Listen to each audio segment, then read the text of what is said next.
that they can instantly apply it, in their practice. I mean, besides getting a clinical decision support system, that's still under evolution, and I don't think that in most places that is applicable yet. So I think maybe people are just like, what's in it for me right away to use, and why do I really need to crack my brains into it? I think that's one of the reasons for this innovation. Yeah, well, very rightly said, and I agree with that. If you have a set clinical workflow and you're used to certain ways of, depending upon your specialty, obviously, ways of where you undertake diagnosis and treat and manage patients, and it works, why reinvent the wheel? So yeah, for sure. But I guess that's from an individual perspective. But from a health service perspective, it's very different. Like India, even though notionally we have a public healthcare system, large part of the healthcare is delivered by private healthcare. So the determination is made at the from a hospital level, or depending upon how big the private healthcare provider is, it's made at the management level. But then again, it's kind of sporadic, and it is not uniform across the nation. But Right.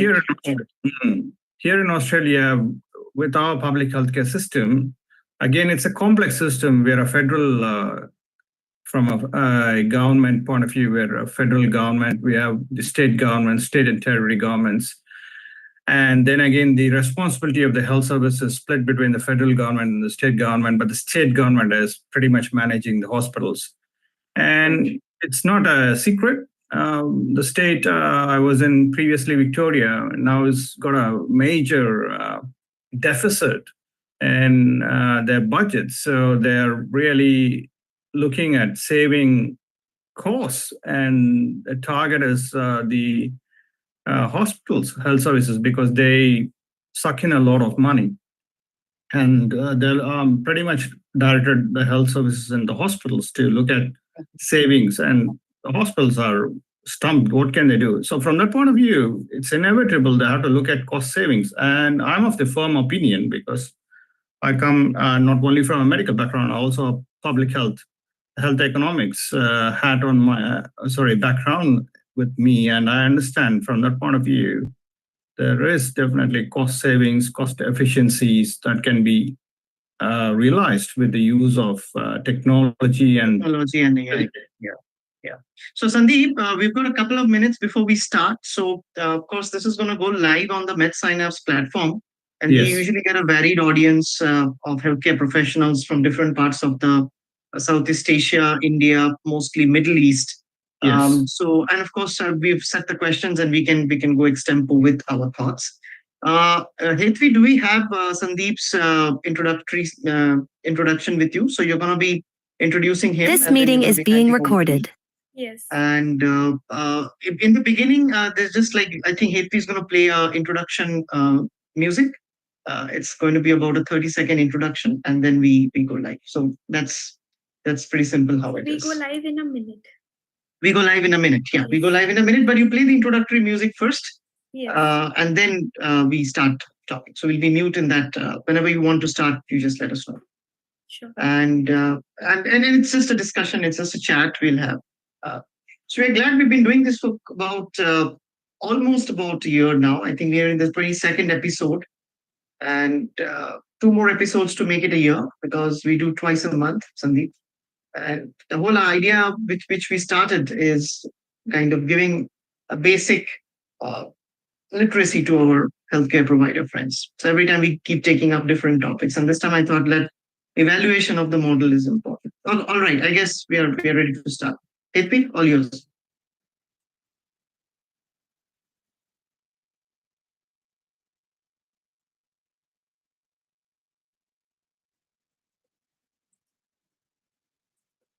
Hello, ladies and gentlemen, and welcome to episode 22 of Decoding AI in Healthcare. I'm Hetvi Shah, your host, and I'm thrilled to have you all join for an insightful exploration into today's topic of evaluation and validation of large multimodal models in medicine. And today we have an esteemed guest with us. So let me introduce to Dr. Sandeep Reddy, who he has over 25 years of experience in the healthcare sector, boasting a strong background in healthcare management, digital health analysis, and translational medicine. He's currently a professor in health of discipline at Queensland University of Technology and also chairs the non-profit Center for Advancement and Translational AI in Medicine. So, welcome, Dr. Sandeep. It is a pleasure to have you. It's my pleasure too.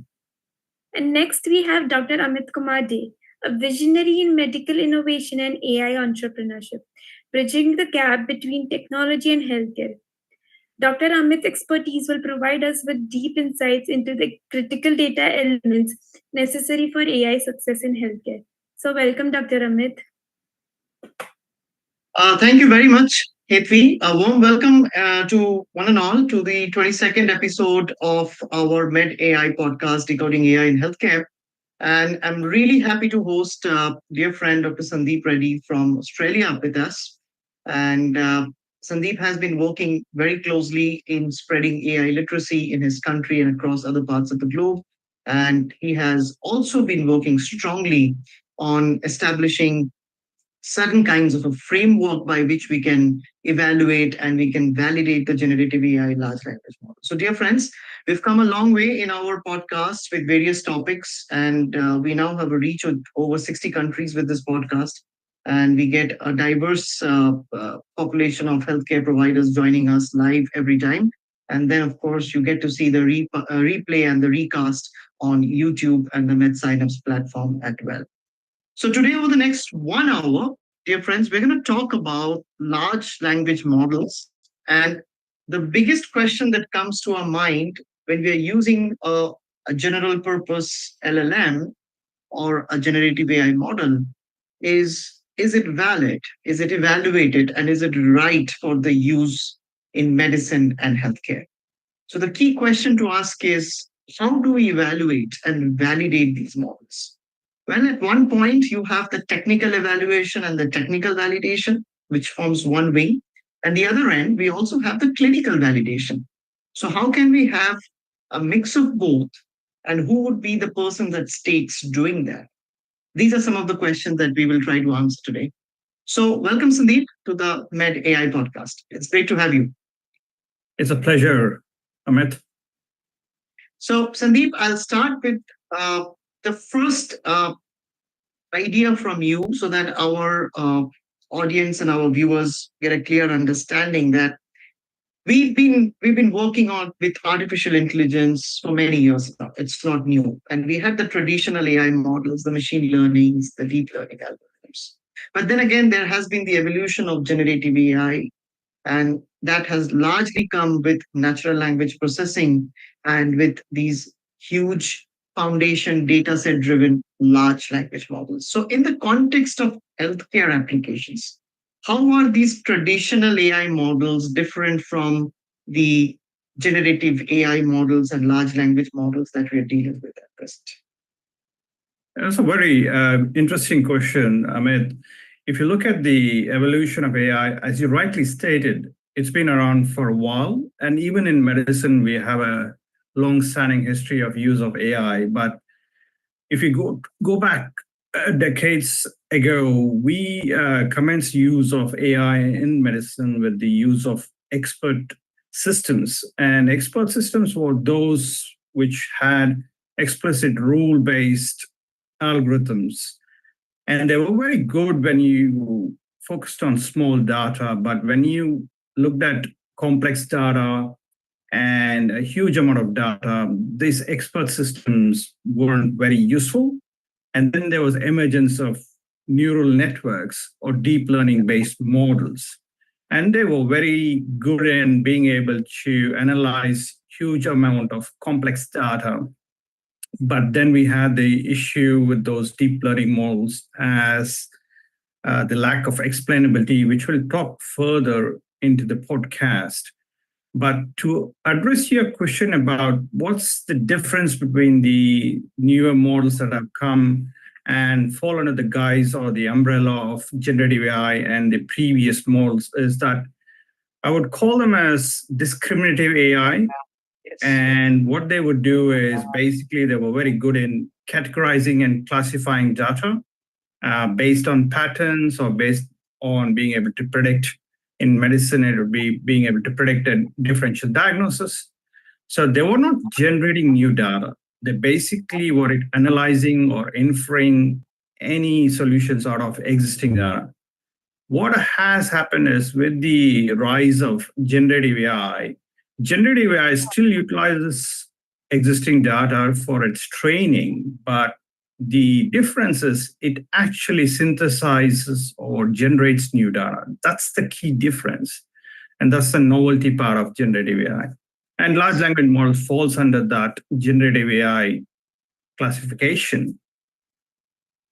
Yes.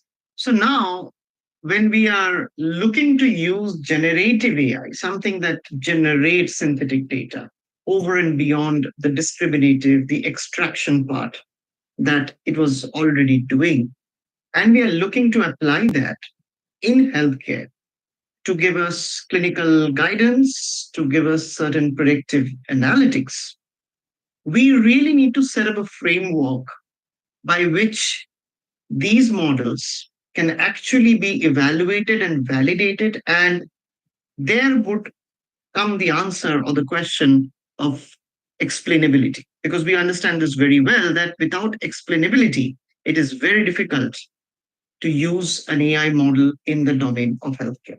So, Sandeep, we were very impressed, and I personally read your entire paper that you published, which discusses on the framework of the translational value for assessment of the language models.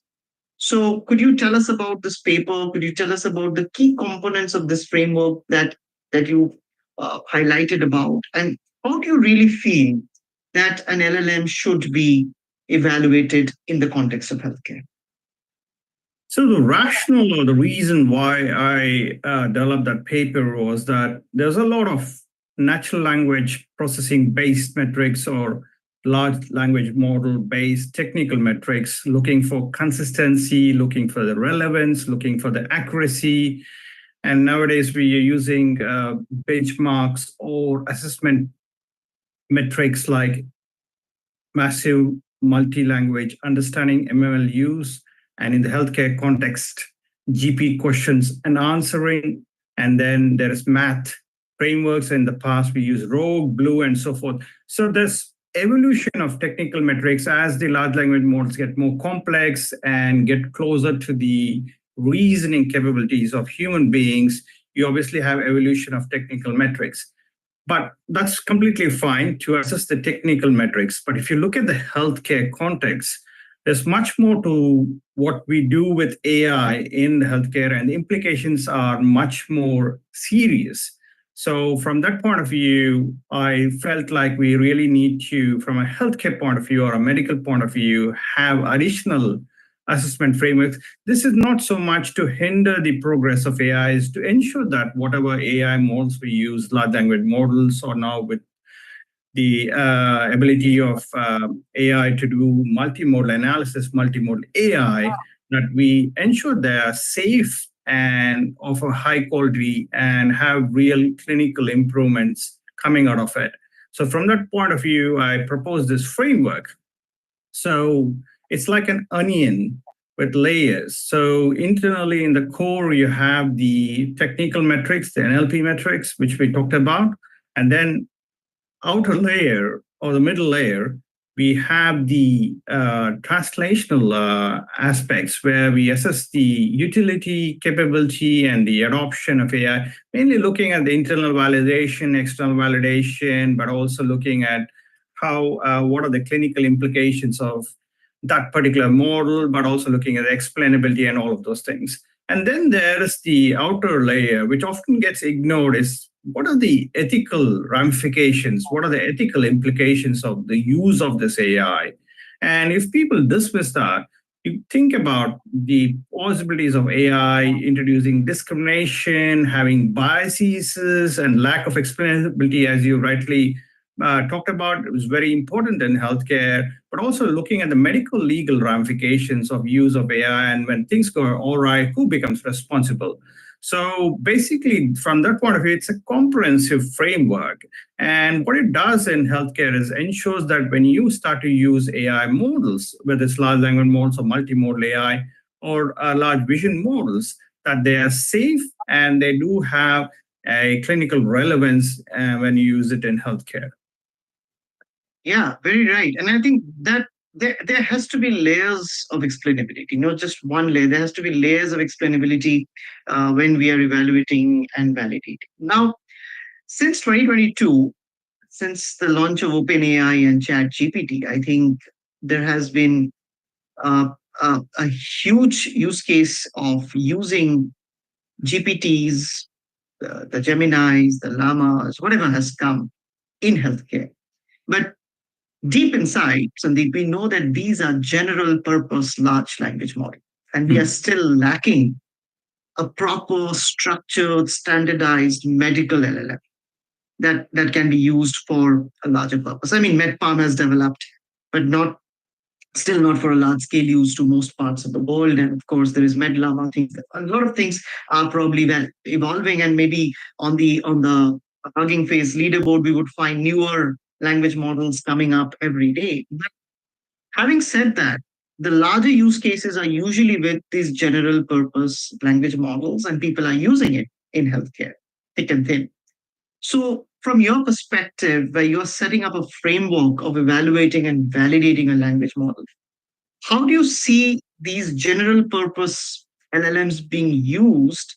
And what are the significant challenges that you find that these general purpose LLMs would bring when they would be applied in the context of language model, in the context of healthcare? Having said that, a lot of evolution has happened. GPT has gone from 3.5 to 4.0. Hallucination is much less. A larger foundation data set it's being trained upon. But still, what are the challenges that we see?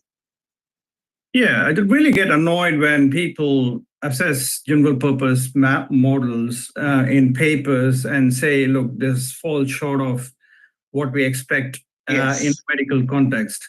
Yeah. And I think about an analogy would be bringing in a teacher is probably equipped to teach students, but is probably not having that particular specialty. You want that particular teacher to teach into maths. Maybe the teacher could do some, level of teaching, but not at the level of what you would expect from a specialized maths teacher. From that point of view, do raise a very important point, is to be able to fine-tune the general purpose models to a medical context. And there are various ways to do that. There's the fine-tuning approach where you particularly change some of the weights, or you train that model on a specific domain. And then there is the other process called RAG and LoRa, where you link up the general purpose model with an external data set and be able to arrive at a much more conclusive answer. So there's ways to do that. So there's some progress in that area. In fact, there are a couple of open source medical large language models. The famous one is Meditron, developed by researchers from Yale University. And they have also been able to offer it globally so that they are able to receive feedback from various practitioners from across the world. But you're right. We're still very early days in terms of being able to have specialized medical models. And now with the emergence of multimodal models, I think it becomes all the more important to have something that is suited to the medical domain. But I like the notion of multimodal models, because the way clinicians work is we utilize not just text data, we utilize data from laboratory sources, from medical imaging, and while speaking to the patient, but also using medical equipment to derive audio data. So from that point of view, I like the notion of having multimodal AI models as opposed to just large language models or just large vision models. So from that point of view, I think there will be more and more as years progress and months progress, specialized models. But it's really important as evaluators that you don't take a general purpose model or a large language model that hasn't been trained on a medical domain and assess it for its medical reasoning or its medical outputs. The earlier framework which we talked about is completely fine to use for specialized large language models or specialized multimodal models. Still, the same assessment criteria stand because you're still talking about the outcomes and the outputs of a model as opposed to the actual inner workings, testing the inner engineering or the inner workings of a model. From that point of view, what we discussed earlier in the previous question and answer is completely fine to be used in a specialized generative AI model. Yeah, as more and more evolution happens, and I completely agree with you when you mention about the RAGs coming in, and I think even there's going to be a lot of evolution coming with the language models, and we always talk about the large language model, but there are also some good use cases of using a medium or a small language model that someone can develop, which can be very specific, narrow use case to a particular context and use in healthcare, which might be much more superior than using a larger foundation model dataset language model. So we will see all these evolution happening in the field of generative AI, but then they need to be evaluated and validated. Now, you have good metrics like you already mentioned, and you can just highlight those metrics once again for our viewers to understand. One end, you have these technical metrics, and you will find a lot of research paper on the technology journals about how you can evaluate a language model based on these technical metrics.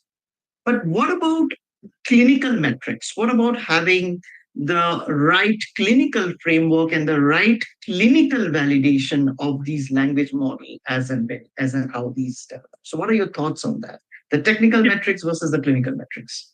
Yeah, before we get to that, Amit, I wanted to talk about that point you raised about small language models, large language models. This is pretty important for us to be able to talk about because when we look at large language models, it requires enormous amount of data, and that's why it's called large language model, because the amount of data that gets involved in training those models is huge. And the second reason why it's called large language models is because of the number of parameters. And we're talking about trillions of parameters as GPT models evolve. And what it means from a user point of view or from a non-engineering point of view is that that whole decision-making process is opaque to the user. How it arrives at, why it hallucinates, and we'll talk about what hallucination means shortly, but all of those things become alien and incomprehensible to the external user. And this is a risk with those large language models. The third reason why, again, these large language models are a potential risk is because they require huge amount of computing infrastructure. And now there's a race for GPUs across the globe, and who acquires the maximum number of GPUs so that they can train their large language models. And this is out of reach for small to medium enterprises in developed countries, but in developing countries, it becomes all the more hard to acquire those kind of computing infrastructure. So from that point of view, small language models which require less computing resources, less amount of data, and perhaps more fine-tuned to that particular domain, like medical domain, become all the more relevant. And there have been some studies and papers that have shown that small language models can, in particular situations, perform at the level of large language models. I do have certain ideas as to whether we should be going on the route of large language models and acquiring more data and building more complex models as opposed to looking at other approaches to progress towards AGI, but that's out of scope of today's discussion. So that's what I wanted to talk about the thing. But from a clinical point of view, yes, there's a technical metrics, But how does those technical metrics apply to a clinical situation? I think if we think broadly what those technical metrics are trying to achieve, one is they're looking at consistency of the responses of those large language models, looking at the accuracy of the responses of the large language models. They're looking at the relevance of the large language models. Those aspects, those features still apply in a clinical domain. So, for example, you're a diabetologist or endocrinologist, and you would want to know whether the model that is offered to you actually is able to identify the particular treatment pathways for a type 2 diabetic patient or a person who has diabetic complications.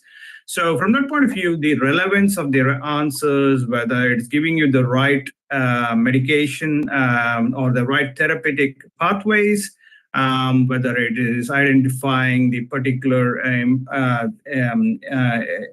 features in that particular patient, and it's giving a personalized treatment plan. All those things still apply. I think that's completely fine. It's just that you have to, whatever you get metrics, they have to be customized to that particular domain. So, for example, what makes sense in your case, endocrinology, may not make sense in the case of gastroenterology or in nephrology. So they have to be fine-tuned. But the broad underlying principles like relevance, consistency, and accuracy still apply. The other aspect, Sandeep, is if you see some of the papers, certain validators have tried to create certain metrics based on the MCQs of the USMLE or the AIMS and national entrance examinations of India and the other countries based on that. But then we understand that evaluation is a constant process and it is a dynamic process. And also, it's also very important that if a model is evaluated by the end user, then the adoption is also going to be higher by the end user because if they are involved in the evaluation and the validation. So on this context, Sandeep, with the dynamism of the data and a time series data, real-time data, which is far, far away from the clinical trial data, the real-world evidence and the difference between the clinical trial, we know that in medicine. How important is human expert validation and evaluation of a model like this, especially in the context of medicine and healthcare? So with ChatGPT or GPT-4 and GPT-5, which hasn't been released, I understand, but they're working on it. With all these GPTs, what they have is something called reinforcement learning by human feedback. And it applies even for models released by other competitors to OpenAI, like Anthropic's model of Cloud and Google's Gemini. What they use is a process called reinforcement learning by human feedback. So they train the model and it gives particular prompts, but they want to make sure that particular prompts aligns with the real world answers, the actual facts. And that's where they bring in human beings or human assessors to look at the prompts and retrain or enable the large language model to give accurate prompts. So that already occurs to an extent. But you're right, we really need to engage with users and users. So there's two benefits that come out of it. One is you ensure that particular model is more accurate. The second thing is the adoption of AI models is very poor in healthcare. When you get clinician engagement, patient engagement, that also paves the pathway for AI models. So from that point of view, absolutely, it becomes imperative. If you go back to that governance layer, which we talked about earlier in that assessment framework, translational assessment framework of generative AI or large language models. So one of the important features in that governance layer is to engage with the end user very early on. It's not just at the very end for assessment, post the development of the model, but during the, post deployment, but during the development of the model. For example, we talk about data governance panels or clinical governance panels where we have representatives from the target community and also clinicians who not only are briefed about how the model is developed, but also have a say on as to what kind of data is being used to train the model. And you may say, is this important? Yes, very important, because data is really the key or the magic behind AI models. If you use spurious data or you use inaccurate data, no wonder you get inaccurate responses, garbage in, garbage out. So it's very important to have that ability to ensure that accurate data, but also representative data, is used in the training of models. In that, it avoids biases, but also in a clinical sense, it also ensures that there is clinically accurate answers. So you can get user engagement very early on to have that human involvement. The other aspect to having human involvement is, in a clinical sense, we always need to ensure that there is human oversight or a clinician oversight, especially in the clinical environment where AI models are being used for as clinical decision support systems or clinical recommendations. There always has to be a human oversight, because even to date, with all the research going into large language models, they still hallucinate. They still provide inaccurate information.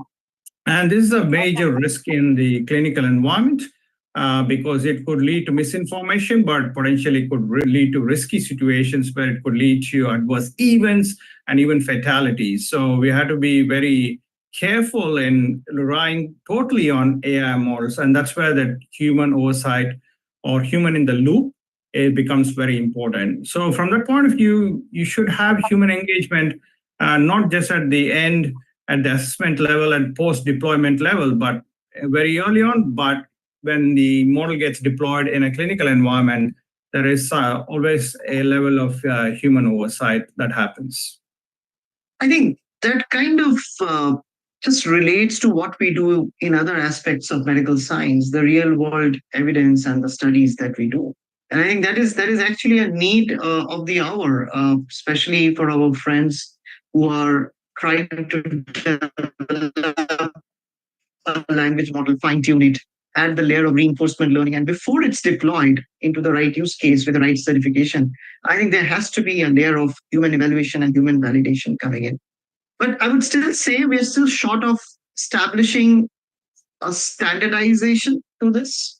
Perhaps I think that is still lacking. Maybe more research is required. What would be a standardized model of having a human expert evaluate such that there is the right human in the right loop of evaluating the AI model as and how it develops before it is even deployed. So with that, it brings to another aspect. I mean, a related aspect to this is accountability. And I was reading your paper, which mentions about the need of a governance layer to ensure this accountability. And we understand, and this is a common question that I guess both of us face from clinicians, that look, I'm going to use a clinical decision support system. And suppose this goes wrong, who is accountable?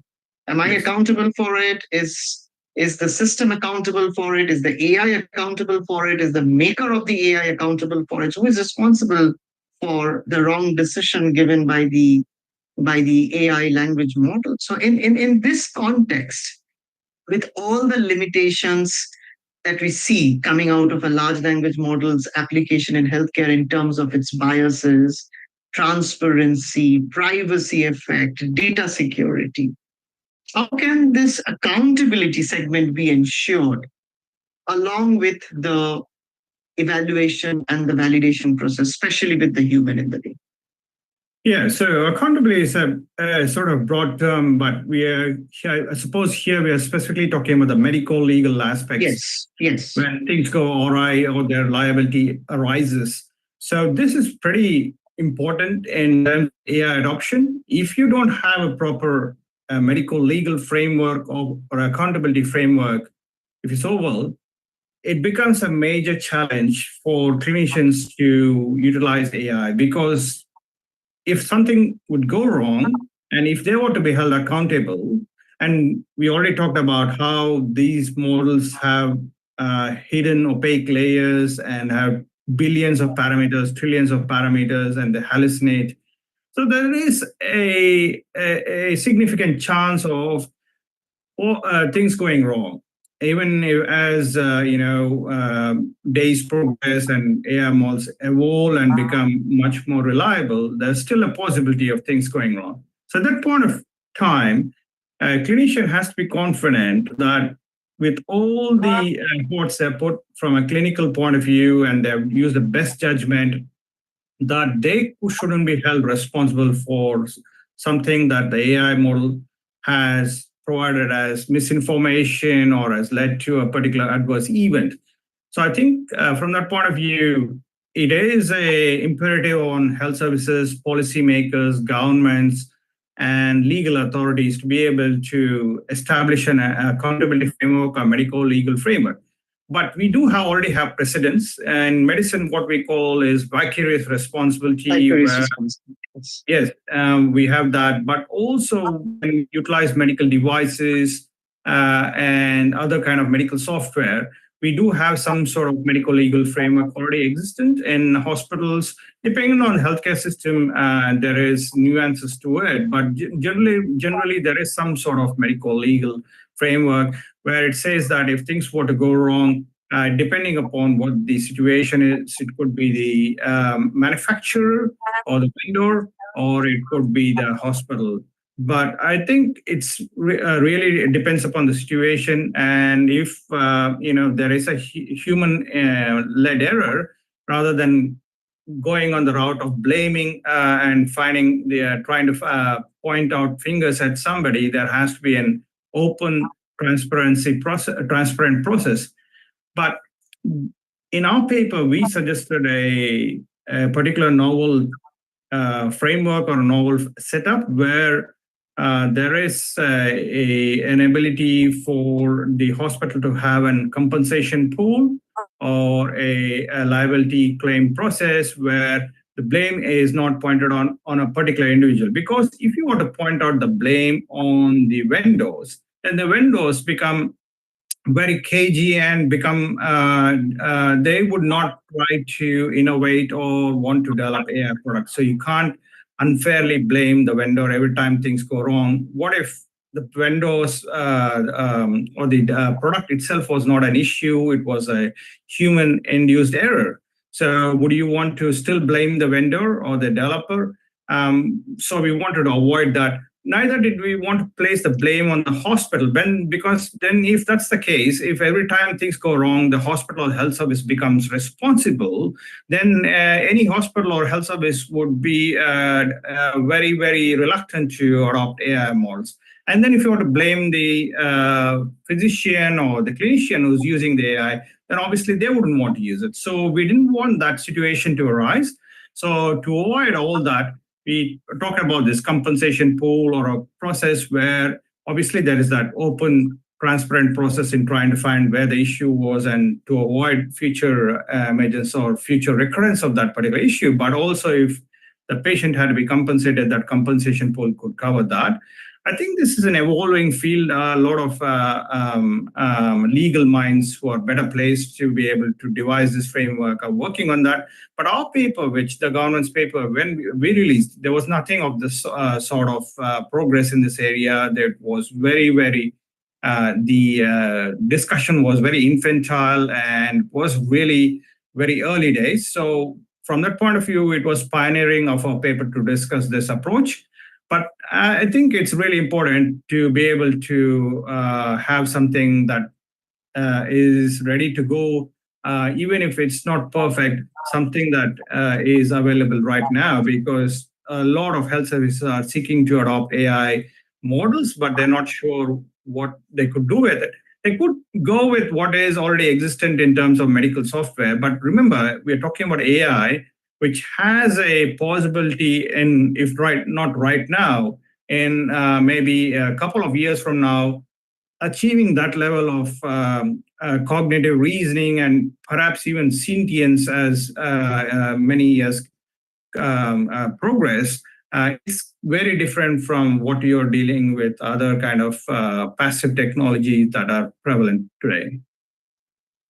It's going to be very, very dynamic. And I quite like the way you said that it has to be transparent at every level. And I think that's where layers of evaluation comes in. There should be continuous evaluation and continuous validation happening even after deployment, even post deployment. There's something like a post marketing surveillance kind of an evaluation happening or a validation happening. So I think those structures it's very important that standing today as we see more and more use cases of language models getting into clinical decision support system.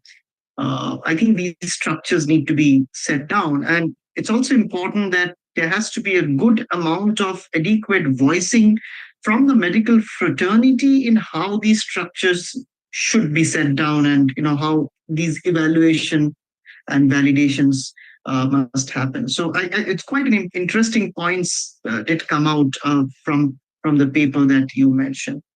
Moving on, Sandeep, let's look at some of the positives. And you did mention about some of the newer language models which are available in the open source and which can be fine tuned into a medical LLM.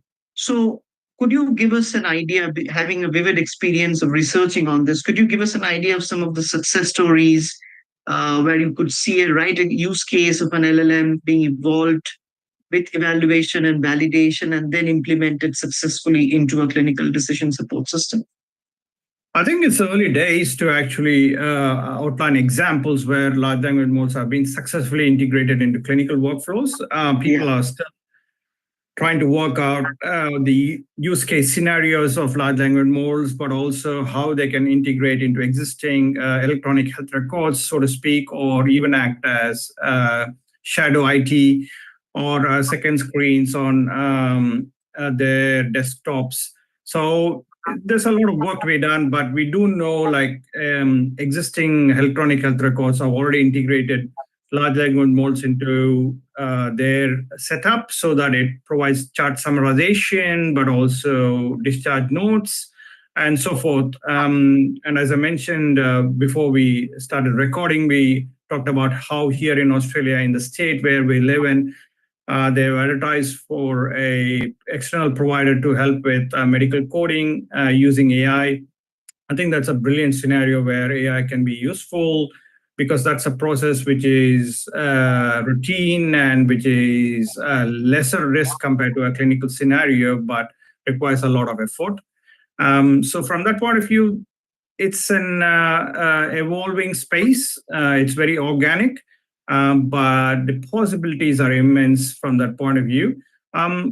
Personally, the other organization or business that I'm involved with, we developed something called AI Doctor.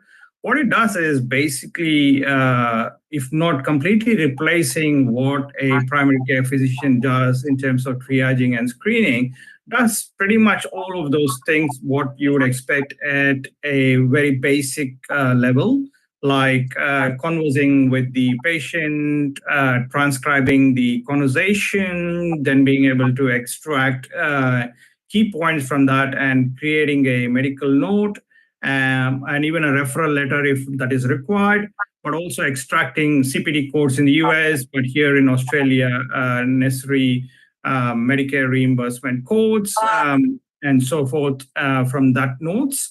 But also what it can do is be able to analyze any lab reports and any medical images from a basic point of view.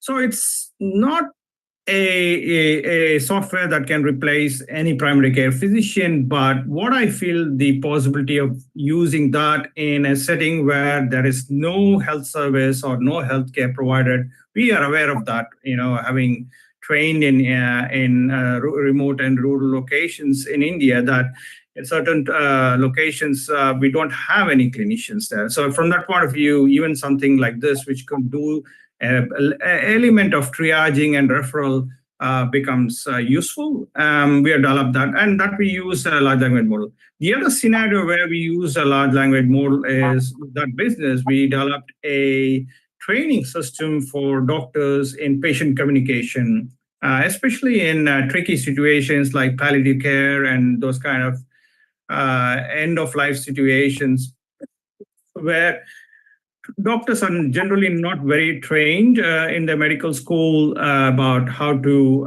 converse with patients. So this particular application, what we did was we had an anthropomorphic avatar, which not only would be able to converse with the trainee doctor, but would also be able to recognize the emotions on the trainee doctor. So it's quite advanced, not just passively talking with the doctor, but could also recognize whether the particular doctor was using the right kind of emotions in conversing, and be able to then provide that feedback. Underpinning that was a large language model which was fine tuned to that particular scenario, but we had also an avatar, human looking like avatar, that would be able to give that human element to that large language model, but also to be able to recognize the emotions. So there's quite a couple of scenarios, but generally speaking, generative AI, I see promise as medicine starts to become more personalized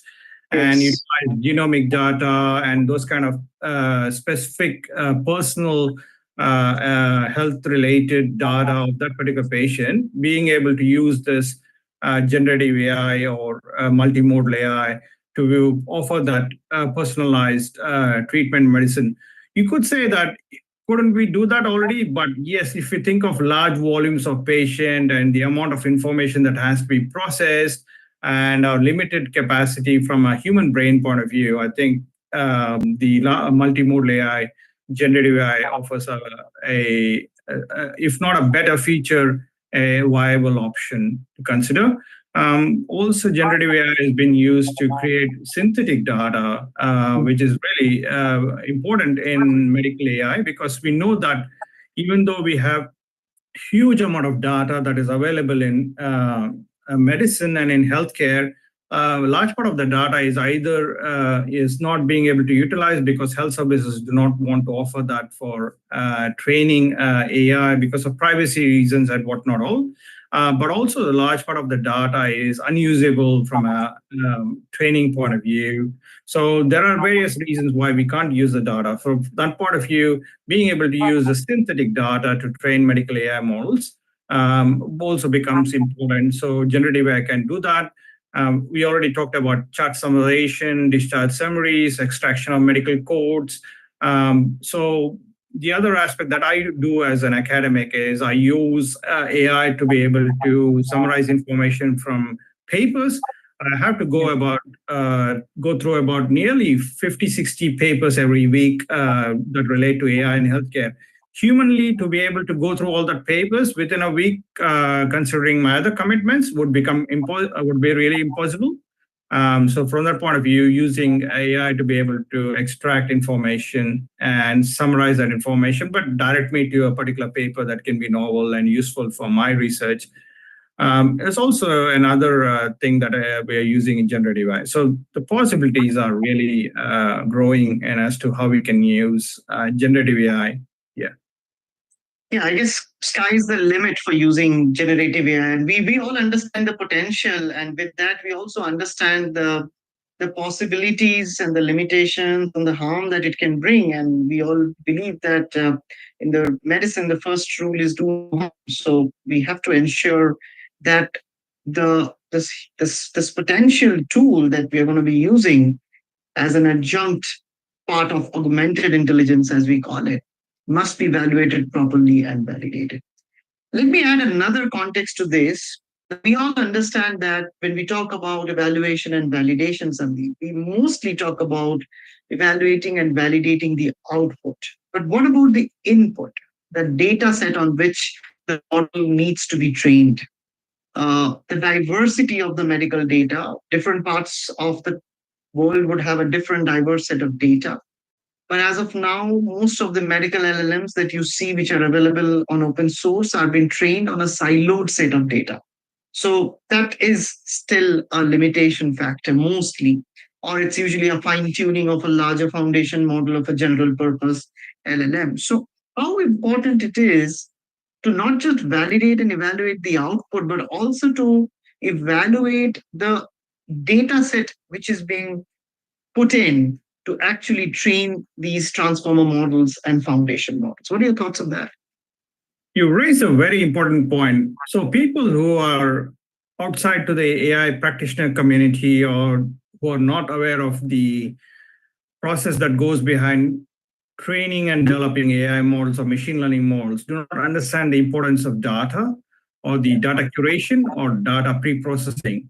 In fact, the highest amount of effort in developing machine learning models is not so much in figuring out which algorithmic model or which algorithm you want to use. It's about how you can process the data that it is good enough to train the machine learning model. So we know that even though with all the buzz and hype around AI, we still have to train a machine learning model, and there's a lot of work that goes behind it. And the large proportion of that work is in curating the data. So here is why it's so important to ensure from a healthcare perspective that we use the right data is because when we use inaccurate non-representative data, it's not only the risk of biases being introduced, it also it can lead to actual clinical implications or clinical risks. So it's really important to ensure the data that you source is not only representative of the target population where you want to deploy the AI model, but is also free of biases. So that can be overcome by ensuring the data is, if you are deploying an AI model in India, you ensure that the data that you use to train the AI model is sourced from India. Because we have seen in the past where AI models that have been developed overseas in developed nations and Western nations being deployed in developing countries, and where they haven't achieved the same level of success as they have achieved in the source countries. So that's largely because, again, they haven't really trained the model or localized the model, and that's an issue. So one of the things that happens with AI models in a clinical situation when you have inaccurate data, or you have, when we talked about general purpose models just being used in medical domain, is that it can lead to misinformation. And this becomes very important when you can directly access those AI models. Pretty much anybody in the globe who has access to internet can access ChatGPT. And if you start to use it to as a personal doctor and rely on it, there's a high degree of risk around that things could go all right, because we know that AI models can hallucinate. Earlier in the podcast, we talked about hallucination, and we thought we'll talk about it. So what is hallucination? Hallucination is when large language models or generative AI very confidently give you inaccurate information, and it is presented in a manner it looks like it is a fact. And because the way it confidently presents that, you could potentially assume that it is true and it is a fact. And people have gone with it and have been caught with their pants down. So from that point of view, it's really important to ensure that the data that we use to train models is not only is factual, but is also credible. But also post that when the model gets deployed into a medical situation or a medical domain, it is fine-tuned, or it has that RAG process where it goes through that customization to that particular domain. Very nice inputs. I think that was really an insightful thought coming from you, Sandeep. So let's say for a AI entrepreneur, a health tech entrepreneur, starting to explore to take an open source model, fine tune it for a specific use case. Where do they start from in terms of evaluation and validating their model? What are the key steps they should follow? What are your tips?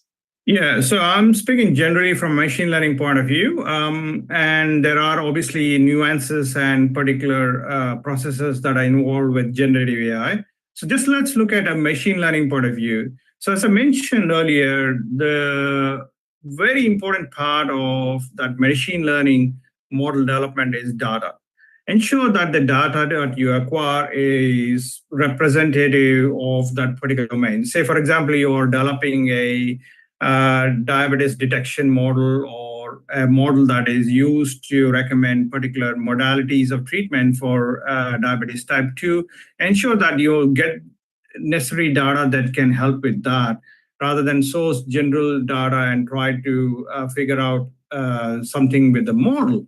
So data acquisition is really a challenge for entrepreneurs, because if you approach health services, they're not normally very reluctant to hand over the data. But if you work with them and you are able to explain to them that you're going to be able to not only look at commercialization of the model, but also to be able to support their clinical processes, maybe they would be much more open to that. But also in the UK and in other countries, there are provisions where you can get anonymized data, de-identified data for training your models. And there's also public data sets that you can acquire, which are very well curated. There is the famous MIMIC data set, but there are also medical imaging data sets that you can acquire, which are well curated and of credible nature that you can utilize. So from that point of view, it starts at the very beginning, the way you acquire or where you acquire the data. Following that, if you did have the resources involving clinicians and your end users like patients in a data governance panel, becomes depending on your resources, is going to be a really an attractive feature, because what it does is it not only gives you that input as to where you can focus your energy on in terms of the model outputs, but also it enables the adoption of AI because you're involving representatives of the target community. So the next part is ensuring that you use the right algorithmic model. And I don't want to get too technical into this process, but when you get complex data, it's advisable to use neural networks or more advanced machine learning models, because your classical machine learning models are incapable of being able to analyze complex data. But on the hand, if you have some small data sets and it's not very complex, the attraction of using classical machine learning models or your traditional machine learning models is they're explainable. So here we probably have to devote a little bit of time on what explainability is and why it's important in medicine.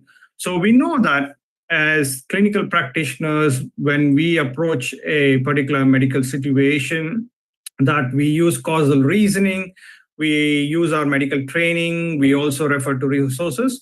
And then when we are questioned about why we are using a particular treatment, we have an ability to be able to respond to that. But with deep learning models, with those complex machine learning models, because of the hidden layers or the deep layers that are existent within that algorithmic model, we are unable to understand how the decision was arrived at. We can approximate the decision was arrived at. There are explainable frameworks like Shapley values, Lime frameworks, and ICE, and so forth. But that's also an approximation. What we don't really understand is exact nature of the way the decision was arrived at. You may say, why is that important? We know that we are using drugs, which we don't know the pharmacokinetics, pharmacodynamics. That's completely a different situation. I find that analogy a bit irksome, because it's not the way what we would be expecting of AI models. AI models adopt a different process, but also have a much more a superior role in the way we use AI, because they are actually replacing or augmenting the role of doctors. So it's a different analogy. So from that point of view, we do need to have some level of explainability. Unfortunately, even to date, there isn't an exact or a perfect process in which we can understand the decision-making process. We can approximate how it has arrived at, and people are working on that as we speak. So from that point of the simple machine learning models like decision tree models, random forest, linear regression, they're completely inherently explainable. They're called intrinsically interpretable models. And they work very well. We in our one of our projects, we used a decision tree model, and it worked very much more better than neural network models. But the data set was quite small. So if you do use complex and advanced machine learning models, ensure that you have some sort of a level of explainability. Not so much explaining the technical aspects, but explaining how the decision was arrived at, which features were important in arriving the decision. So that's another part of the evaluation assessment process. And then when you do have the model ready, ensure you not only have internal validation, you also have external validation. So what is external validation? So internal validation means looking at the accuracy and the curve, your F1 score, your precision and accuracy and all of those metrics. But external validation is taking the model and actually testing it on an independent data set. So that is very rare. In fact, you can count on your fingers very few instances where external validation, it's growing, but it is very small in numbers. Most of the models or most of the papers you see are all internally validated. So external validation really becomes important. It goes back to that example where you talked about, Amit, is how do we ensure that the models that are developed elsewhere are locally successful? That's why external validation really helps. So a layer, but overall, in summary, aside from technical metrics, ensure that you have taken into consideration the clinical implications of the model and also the ethical implications and the medical legal implications. This is very important. This often gets ignored by technical people of technical background, but it's so important in medicine to consider. And just to add to that, the end, just add that layer of human evaluation and human validation before deployment. I think that is so very important because that is what is going to bridge the gap from the technology world into the clinical world and improve that adoption and the usability of that particular model, the whole purpose with which you're probably building the model. But I think you've given a very vivid outlay, and I think this is going to be helping a lot of our AI entrepreneurs, and I'm sure a lot of medical graduates who are now exploring this avenue of being an AI entrepreneur, building products, trying to commercialize them and bring them out in the market. So I think this evaluation and validation is going to play a key role in its adoption and the way it is looked upon by the generation of clinicians to come. So we had a fantastic discussion so far, and we're almost at the end of this 1 hour of podcast. So before we let you go, Sandeep, and we will also come in with some questions from Hetvi, but before that, what do you see the future holds for these language models evolving in the field of healthcare and medicine?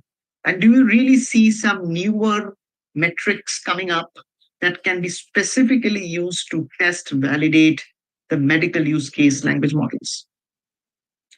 So from a future point of view, I'm very optimistic and excited about multimodal AI. And we discussed why that is so, because multimodal AI is more of representative of how clinicians work in real world, and large language models just process text, and large vision models just process vision data. But if you look at multimodal data, they can not only process text, they can also process audio data, but also vision models. So that's one area where I'm really excited about how it pans out. But the other area where I'm really excited and I'm working currently is something we call as AI agents. So we know that with this large language models, what we do is we enter a prompt and it provides an output. It's very passive in the process. But with agentic workflow or agentic action is that they go multiple steps beyond that. They not only have that ability to get that prompt, but also to act upon it in the real world. I'll give an example, a non-medical example. If I have an AI agent as my AI assistant, I just ask it, what's my schedule and plan for the day? What it do is look into my calendar, look at what appointments I have, ensure it sends an email to that attendees and participants, confirms their availability. But if there was a requirement for me to have called somebody or to call somebody, actually makes that call and even confirms that appointment is still there. And if necessary, if I have to travel, book an Uber and also possibly even book a flight ticket. So you can start to see that it's much more than what current large language models can offer.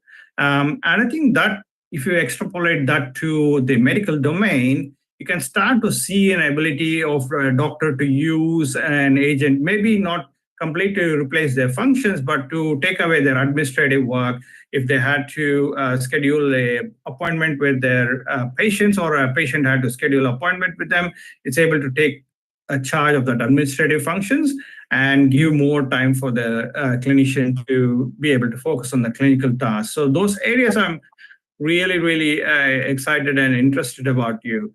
Sorry, what is this latter part of your question that you Any asked? newer metrics that you're seeing evolving, for evaluating these medical language models? Yes, I think if we start to look more and more AI agents being deployed into if not the clinical environment, general real world environment, I think there has to be a different level of metrics that are to be assessed. That I think because it's a field that is still in its very early stage, I haven't seen specific metrics come around that, but there will be certainly metrics being developed to assess that agentic actions. I think the agents are going to be really, really something very exciting in the domain of medicine. But again, you need to really have it validated and evaluated such that it only does what it needs to do and doesn't do more than what it has been trained to do, because that's where it should not be creating the harm. So again, their fine-tuning, their validation and evaluation is going to play such a key role. So fantastic discussion there, Sandeep, and we had collected a lot of good insights, and I think this is still an evolving space. Even 6 months back, we were not talking about these evaluation tools and validation metrics so confidently as we are doing today. And perhaps as we see in the next 6 months, maybe we can have another podcast discussing this in a much more confident way, and probably have more newer metrics that can help our clinician friends and our researcher friends and AI entrepreneur friends build the right kind of use case models based out of their generative AI language models or AI agents or whatever they have at hand. So, Hedvi, do we have any questions from the audience? I guess we always get a live audience joining in here. So, if there's any questions from the audience side, Hedvi? Yes, we do have a... Yeah, we can take one before we let Sandeep go. Okay, sure. Thank you, Dr. Sandeep, for sharing your insights with us. So please allow a question. So the question says, with the rapid evolution of AI in healthcare, how important is continuous education and training for healthcare professionals in effectively leveraging these technologies? Yeah, so very important. Now, literacy is going to be the key when you talk about validation and evaluation, because the literacy rate has to increase amongst clinicians on the AI knowledge. Your thoughts, Sandeep? Yeah, so really goes to how many of us use AI. If you think about the percentage of the globe that uses uses internet is 67%. And pretty much whoever uses the internet is using AI, whether we're using emails, whether we're using watching streaming services, whether we are using booking flights. AI is already there. From that point of view, we have a significant proportion of the population of the earth using AI. And if we don't know this technology, as unlike any other technology that we have seen in the past, or unlike any other thing we have seen in the past, and if you look at the rapid progress around AI, and we're talking about seeing AGI within the decade or in a couple of years, it becomes very risky if we don't know what AI is. So it becomes really imperative on the stakeholders to educate the general community about AI. That's talking about general AI. But then when we look at AI in medicine, it's really risky of medical schools and healthcare institutions not to train their current students or current trainees around AI.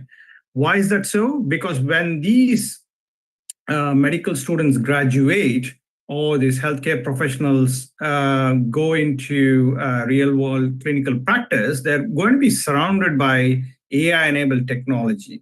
And here you're never been exposed to AI, and you don't know what AI, the implications of use of AI. And then suddenly you're asked to use this AI enabled medical software or AI-enabled medical device. So I think it's really imperative for medical schools, medical institutions to be able to have inclusion of not just AI, medical informatics as a discipline, as a subject very early on. And I think it's important, not just here in Australia, but all across the world, in India and any part of the world, to ensure that there is a significant effort that goes into training healthcare professionals. So that's medical students, but also healthcare professionals, whether it's doctors or nurses. There still has to be an opportunity for them to be able to access some level of training and introduction to AI. They don't have to become machine learning engineers. They don't have to become data scientists. They just have to know enough that they have confidence when they encounter or they start to use AI. What are the ramifications of using that? What are the benefits of that? What are the limitations of that? Such that they are much more confident, but also it also enables the better adoption of AI and the safe use of AI. And I think on that note, we have an immediate workshop coming up right tomorrow. That's on the MedSynapse platform. We conduct a 6 hours of marathon workshop. It's a hands-on training of how you can get started with AI to increase your daily productivity as a clinician. It's tailor-made for doctors. So that's coming up, AI Workshop 3.0. So you guys can find the link to that on the MedSynapse platform as well as on our LinkedIn Connects. And I guess, Hetvi, the registration link is still open. So if anybody is interested to register and join us tomorrow, that's 4 p.m. to 9 p.m. on India Standard Time. So on this note, once again, I thank Sandeep for joining us today. We had an insightful session on evaluation and validation of the generative AI language models. And I guess this topic that we need to keep discussing and raise our voice on, because that's how we can actually find the right effective and safe and transparent use of this language model into our clinical practice. Sandeep, once again, thank you very much for joining in. Hetvi, I will hand it back to you. And also to tell our audience that the next podcast coming up, I guess, at the end of this month is going to be a very interesting one.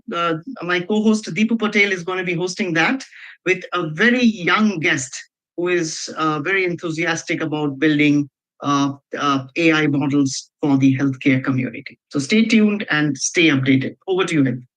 Yes, thank you, Dr. Amit. We'll soon publish the update for the next podcast as well.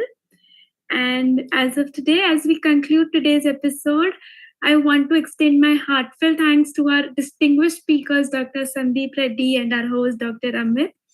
Your deep insights and practical perspectives on this topic have been truly enlightening. And I also want to express my appreciation to our engaged audience. Your thoughtful questions and active participation have made this session even more enriching. So until next time, stay curious, stay connected, and we'll see you in the next episode. Goodbye. Thank you.